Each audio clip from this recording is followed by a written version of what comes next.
बसंत पंचमी पर संगम में उमड़ा श्रद्धालुओं का सैलाब। महाकुंभ में श्रद्धालुओं की भीड़ से सदमे में आया विपक्ष। इस्तीफा मांगने वाले अविमुक्तेश्वरानंद की भी बोलती बंद। योगी का साथ देकर चिदंबरानंद ने अविमुक्तेश्वरानंद को लताड़ दिया। पंजाब सरकार महिलाओं और बच्चों की सुरक्षा के लिए संकल्पबद्ध है। सरकार ने इस दिशा में 2 अहम कदम सांझ राहत और जागृति उठाए हैं। पंजाब पुलिस और एनजीओ नई शुरुआत के सहयोग से लॉन्च हुआ सांझ राहत प्रोजेक्ट घरेलू हिंसा से प्रभावित महिलाओं को मनोवैज्ञानिक, सामाजिक और कानूनी सहायता प्रदान करता है। वहीं जागृति पहल 2री से 5वीं कक्षा के बच्चों में यौन शोषण के बारे में जागरूकता फैला रहा है। अब तक 2,86,036 बच्चों को गुड टच और बैड टच के बारे में बताया गया है। 15,753 स्कूल स्टाफ और सुरक्षा कर्मियों को बच्चों के खिलाफ किसी भी प्रकार के यौन शोषण की सूचना अंडर सेक्शन 1921 पॉक्सो एक्ट 2012 के तहत तुरंत अधिकारियों को देने की जिम्मेदारी दी गई है। ये सब पंजाब सरकार की प्रतिबद्धता और समाज के हर वर्ग की सहभागिता से संभव हो रहा है।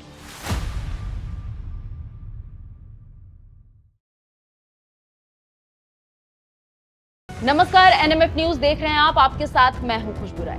13 जनवरी से त्रिवेणी संगम में डुबकी लगाने के लिए लाखों करोड़ों श्रद्धालुओं का सैलाब तीर्थराज प्रयागराज पहुंच रहा था। श्रद्धालुओं की भीड़ कुछ विपक्षियों को शायद बर्दाश्त नहीं हो रही थी। तभी अचानक मौनी अमावस्या के दिन ना जाने किसकी नजर लगी और आस्था के उस क्षेत्र में मातम पसर गया।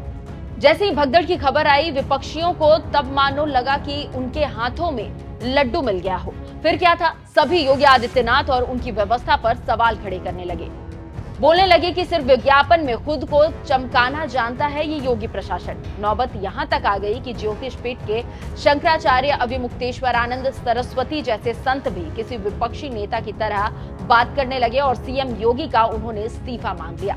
विपक्षियों ने तो ये तक भविष्यवाणी कर दी कि अब महाकुंभ में आने वाले श्रद्धालुओं के सैलाब में एक ठहराव आ जाएगा और लोग महाकुंभ से मुंह मोड़ने लगेंगे। लेकिन 3 फरवरी को बसंत पंचमी पर आए श्रद्धालुओं के सैलाब ने विपक्षियों के साथ साथ अविमुक्तेश्वरानंद की भी बोलती बंद कर डाली।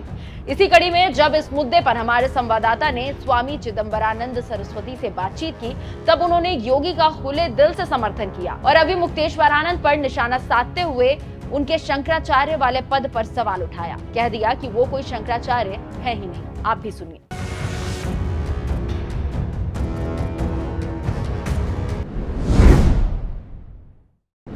नमस्ते, मेरा नाम विवेक है और इस वक्त जो तस्वीर देख रहे हैं ये तस्वीर ये बता रही है कि रौनक फिर से लौट चुकी है अखाड़ों में। साधु संत महात्मा एक बार फिर से निकल चुके हैं अमृत स्नान के लिए और यहाँ जिस तरीके की तस्वीर नजर आ रही है उस तस्वीर में आपको दिख रहा होगा कि सबके चेहरे पर एक खुशी नजर आ रही है। जिस तरीके से मौनी अमावस्या के दिन जो घटना घटी उसके बाद से कुछ चीज़ें खराब हुई, लेकिन अभी फिलहाल यहाँ पर सारी चीज़ें बेहतर हो गई हैं। अमृत स्नान के लिए निकलते हुए स्वामी श्री चिदंबरानंद सरस्वती जी महाराज जी नमो नारायण। नमो नारायण। रौनक फिर से लौट आई है अखाड़ों में। आप सभी के चेहरे पर वो खुशी नजर आ रही है। फिर से वो दृश्य दिखाई दे रहा है जिसकी हम सब ने कल्पना की थी। कैसे देख रहे हैं इसको ये मानना चाहिए कि संतों की जो सक्रियता है, प्रशासन की सक्रियता है, संतों की सहनशीलता है, संतों का संकल्प है और उन्होंने इस मेले को बचा लिया। योगी जी की निष्ठा है, उन्होंने इस मेले की परंपरा की रक्षा कर ली। जो कुछ घटित हुआ वो नहीं होना चाहिए था, लेकिन उसके बाद में मेला में जो उदासी होनी थी, लेकिन उसकी जगह दोबारा रौनक आ गई, जैसा कि आपने कहा और आपको दिखाई पड़ रहा है। इससे ये सिद्ध होता है कि षड्यंत्रकारी सफल नहीं हुए, सिद्धांत सफल हुआ, अध्यात्म सफल हुआ, धर्म सफल हुआ। जी अभी जिस तरीके से आज बसंत पंचमी का दिन है, आज आखिरी अमृत स्नान इसे कहा जा रहा है, क्या कहेंगे इस पर जो लोग भी आ रखे हैं? परंपरा रही है सदैव से कि प्रमुखतः अपने प्रयागराज में 3 स्नान होते हैं, अमृत स्नान, मकर संक्रांति, मौनी अमावस्या और बसंत पंचमी। बसंत पंचमी के बाद में फिर अमृत स्नान नहीं होते। मेला तो लंबा चलता है, अखाड़े सभी प्रायः सन्यासी अखाड़े तो प्रायः सभी चले जाते हैं। ऐसी स्थिति में लोगों का भी उत्साह था कि इस अमृत स्नान में सम्मिलित हों, लेकिन प्रशासन की थोड़ा अत्यधिक सक्रियता या कठोरता कहिए कि लोगों को इसमें सम्मिलित होने से थोड़ा रोका गया है ताकि वो दोबारा घटना, ऐसी दुर्घटना न घटे। इस बार कोई आपको दिखाई नहीं पड़ रहा होगा, केवल रथ होंगे और रथों के साथ में जो भक्त लोग साथ में चलते हैं उतनी लोगों को सीमित किया है। शंकराचार्य अवमुक्तेश्वरानंद सरस्वती जी का बयान चर्चाओं में है। दो पक्ष में जो साधु संत हैं वो बट गए हैं, एक पक्ष उनका समर्थन कर रहा है, दूसरा पक्ष उनका विरोध कर रहा है। क्या कहेंगे? जिस तरीके से उन्होंने ये कहा कि योगी जी को इस्तीफा देना चाहिए, योगी जी पर उन्होंने आरोप लगाया है, उन्होंने कहा कि ऐसा मुख्यमंत्री जब तक रहेगा तब तक घटनाएं होती रहेंगी। क्या कहेंगे शंकराचार्य जी के इस बयान पर? इससे बड़ा मूर्खतापूर्ण बयान नहीं हो सकता। पहली बात तो वो शंकराचार्य नहीं है, ये बात बहुत स्पष्ट रूप में होनी चाहिए। दूसरी बात, उनसे ये पूछा जाना चाहिए कि महाराष्ट्र में जब दो संतों की निर्मम हत्या हुई थी, पीट पीट करके मारा गया था, तभी ये जो कथित शंकराचार्य हैं, जो अपने आप को शंकराचार्य कहते घूम रहे हैं, इन्होंने कितनी बार उद्धव ठाकरे का इस्तीफा मांगा था। संतों के मरने पर इनके मुंह से आह तक नहीं निकली। अब उनको कुंभ के इस पावन मेले के समय पर राजनीति दिखाई पड़ रही है। इससे बड़ी अतूरदर्शिता और मूर्खतापूर्ण बयान नहीं हो सकता। दूसरी बात, संत कोई खेमे में नहीं बटा है।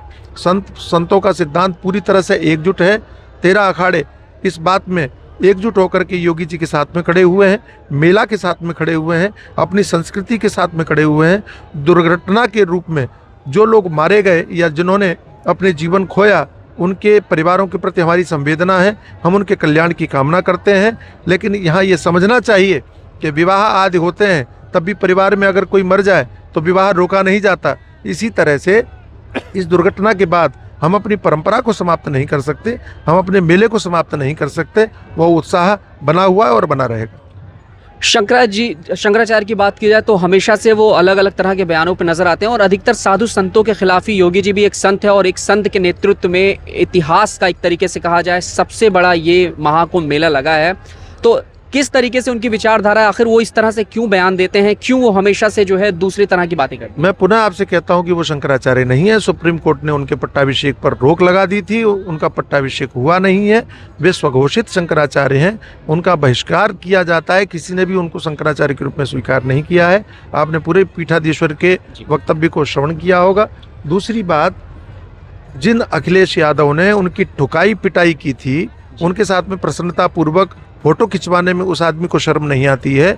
और जिन योगी जी के नेतृत्व में चाहे काशी हो, चाहे अयोध्या हो, चाहे प्रयाग का ये कुंभ हो, और चाहे संपूर्ण उत्तर प्रदेश का, चाहे वो राजनीतिक दृष्टि से और चाहे वो धार्मिक दृष्टि से, दोनों तरह से जो वर्चस्व बढ़ा है उत्तर प्रदेश का, वो इन लोगों को देखा नहीं जा रहा। इसलिए राजनीति से प्रेरित होकर के वो ऐसे बयान देते रहते हैं। महाराज जी, एक दो सवाल रहेगा, आखिरी पहुंचने वाले हैं। योगी जी पर आरोप लग रहा है कि जो सरकार है वो कहीं ना कहीं चीज़ों को छिपा रही है। जितने लाशें मिली हैं, जितने लोग मृत्यु में पाए गए हैं, उससे कहीं ज़्यादा जो है ये चीज़ें यहाँ पर खराब हुई हैं। देखो, ये बात स्वाभाविक है। कोई भी ऐसी सरकार नहीं है जो इस तरह से छुपाव नहीं, दुराव नहीं करती हो। ये हो सकता है। इतनी बड़ी भीड़ में, दुर्घटना में जो लोग मारे गए हैं, उनकी वास्तविक संख्या क्या हो सकती है, अनुमान सब लगाते हैं। आप भी जानते हैं, रेल दुर्घटना होती है, उसमें मारे जाते हैं, तो कोई भी सरकार सही आंकड़े नहीं बताती है। केवल योगी जी के ही ऊपर आरोप ये क्यों लगाए जाए? ये तो प्रत्येक सरकार का स्वभाव रहा है और सदा से होता रहा है। उसमें योगी जी की निष्ठा पर हम सवाल खड़े नहीं कर सकते। हमने देखा है कि योगी जी ने पूर्णतया समर्पित होकर के, और उनकी भावुकता जिस तरह से सामने आई, उनकी निष्ठा सामने आती है। वो केवल परिवार की राजनीति नहीं करते, वो पैसे के लिए राजनीति नहीं करते। वो एक गोरक्ष पीठाधीश्वर है, धन से संपन्न है व्यक्ति, और उन्होंने राजनीतिक लाभ अपने परिवार को नहीं दिया है। उन्होंने संपूर्ण जीवन धर्म और राष्ट्र के लिए समर्पित किया है। उसी भावना से काम कर रहे हैं। इस दृष्टि से भी देखा जाना चाहिए। महाराज जी, एक आखिरी सवाल मेरा ये रहेगा कि जो लोग भी डरे सहमे हुए हैं घटना से, अभी भी कुछ लोग ऐसे हैं जो उन्होंने प्लान कैंसिल कर दिया कि हम नहीं जाएंगे, वहां पर ऐसा हुआ, माहौल खराब है, क्या संदेश देना चाहेंगे उनके लिए? क्या सब सारी चीजें बेहतर हो गई हैं, उन्हें स्नान करने आना चाहिए? पता नहीं आपको किसने कह दिया कि कोई डरे सहमे। मेरे पास तो इतने फोन आ रहे हैं आने के लिए, मैं उनको रोक रहा हूँ कि भाई थोड़ा रुक जाओ, थोड़ा प्रतीक्षा कर लो, या अमृत स्नान हो जाने दो, उसके बाद में आप आइएगा। मुझे तो कहने वाले 40-40 लोगों का ग्रुप आने के लिए तैयार बैठा है और कहता है आप आज्ञा कीजिए, हम आने के लिए तैयार हैं। और किसी को डर नहीं है, किसी को भय नहीं है। सनातन संस्कृति रही है। और आपको पता होना चाहिए कि जिस समय पर यहाँ पर अमृत मंथन हुआ था, समुद्र मंथन हुआ था, अमृत निकला था, जयंत अमृत के कलश को लेकर के भागा था, तब भी देवता और दैत्यों में भगदड़ मच गई थी। तो ये भगदड़ तो आरंभ से ही परंपरा हमारी रही है। इस कुंभ में भी भगदड़ मच गई तो कोई नई बात नहीं हुई है, सदा से ये होता आया है। हाँ, जो परिवारजन हमारे जिन्होंने जीवन खोया है, उनके प्रति हमको हार्दिक संवेदना है, हम उनके कल्याण की कामना करते हैं। लेकिन कुंभ का न उमंग कम हुआ है, न उत्साह कम हुआ है। इसलिए हम सभी से ये प्रार्थना करते हैं कि आप ये कुंभ अभी चलने वाला है, जिनको स्नान करने के लिए आया है वो निर्भय होकर के पधारे। नमो नारायण। बहुत धन्यवाद। आगे मेरा रह जाता है यार।